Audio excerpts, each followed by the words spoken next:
చెయ్యండి, Christmas కాదంటలేదు. Star కూడా కట్టండి, ఇంకా ఘనముగా క్రిస్మస్ చేయండి, కానీ అర్థవంతంగా చేయండి.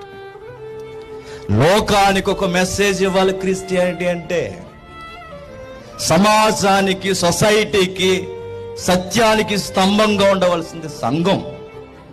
సంఘం దగ్గరే సత్యం లేకపోతే సత్యం లోకానికి ఎవరు చెప్తారు? సత్యవంతుడు దీనుడుగా ఈ భూమి మీదకి వచ్చాడు. ఆయన పుట్టుకకు ఒక అర్థం ఉంది, ఆయన మాటలకు ఒక అర్థం ఉంది. బైబిల్లో అడుగు అడుగునా ఈ సొసైటీకి ఒక మెసేజ్ ఉంది. చూద్దాం. నిజానికి రాను రాను రాను రాను క్రిస్మస్ను చూసి బాధపడాల్సి వస్తుంది చాలా మంది పెద్దలు కూడా. ఎందుకో చెప్పినా, ఈరోజు క్రిస్మస్ అనగానే డ్యాన్స్లు ఉండాలి. ఇక్కడ ఏమైనా ఉన్నాయా? అలాంటివి ఉన్నాయా? Very good. జాగ్రత్తగా వేసుకుని వెళ్ళిన తర్వాత